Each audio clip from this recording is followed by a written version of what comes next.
Hello, I'm Joey Haskins, and welcome back to You've Never Seen, in which I showcase a movie you've probably never seen before.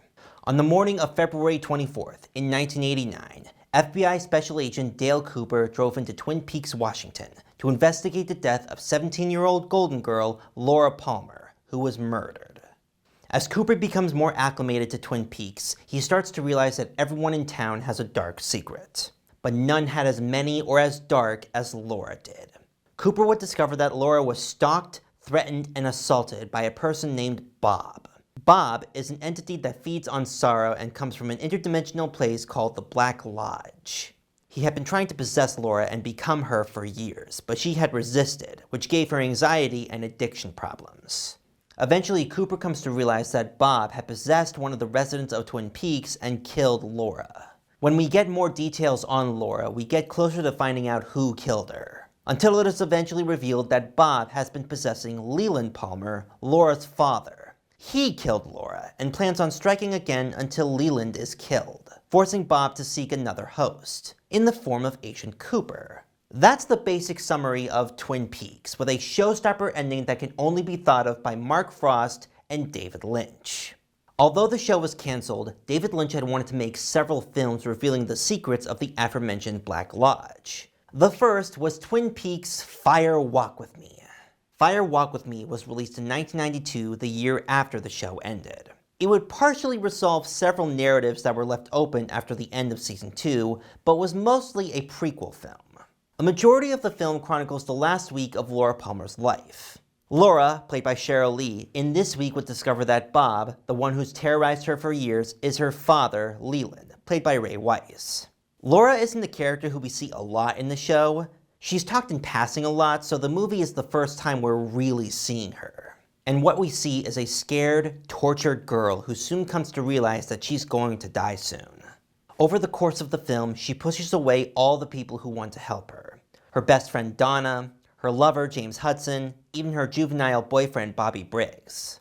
She gets rid of everything that could hurt any of the people she loves so she can essentially sacrifice herself instead. The one word to describe Fire Walk With Me is fear. Fear fuels this movie. Even if you are fully aware that Laura dies in this film, you still feel the despair that is portrayed on screen. And no one does it better than Cheryl Lee does. David Lynch had drawn controversy over the years for his portrayal of women in film, but only recently, many have pointed out that he portrayed women more honestly on screen than most other filmmakers. Part of this is because, unlike other directors, who will berate and emotionally abuse their actresses into portraying despair, David Lynch trusts them to just do it on their own. Lynch is also controversial for his weirdness on screen. He will often put several scenes and shots that have nothing to do with a scene in the movie. But they do have meaning. Even if you, the viewer, may not know its meaning, he provides context for you to still enjoy the film. There's no derailment of any of his movies, and that's the same with Fire Walk With Me. Its weirdness also makes it charming. Twin Peaks is sort of a rendition of the soap opera. It can be overly dramatic and riddled with several plot lines, but it's impossible to look away from. They exist in their own world where anything can happen. But the way Twin Peaks redefines it is by having the real world, in the form of the FBI, stepping into it.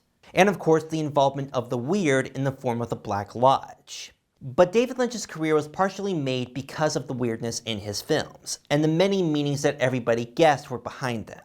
And yes, this is in all of his films, and it took a little bit for people to get used to it. But when they did, Lynch was celebrated for the brilliant filmmaker he was. But even then, he was still underestimated in his works.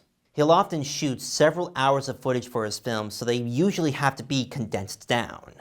And even when they are condensed, it still doesn't really give a clear idea of what's going on. And that's apparent in Fire Walk With Me. That's why in 2014, Lynch would compile together several deleted and extended scenes to make the Hidden Pieces. This would provide more context to the movie, and yes, would be important for later on when we return to Twin Peaks in 2017.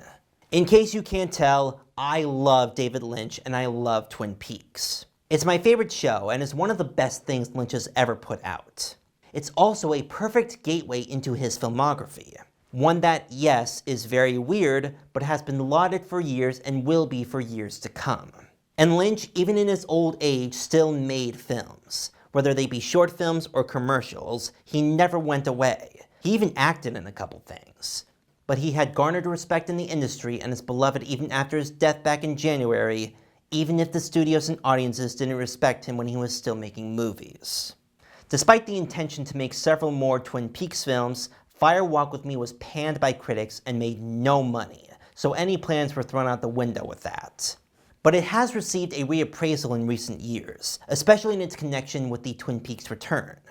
With career-defining performances from both Sheryl Lee and Ray Weisz, as well as appearances by Kyle MacLachlan, Kiefer Sutherland, Miguel Ferrer, Dana Ashbrook, Moira Kelly, James Marshall, Harry Dean Stanton, and David Bowie. Twin Peaks Fire Walk With Me is available to stream on Max, or you can check it out at your local library. Take a sip of some damn fine coffee, watch Twin Peaks, then enjoy the perfect film that for me can sum up the career of one of my favorite filmmakers. Rest in peace.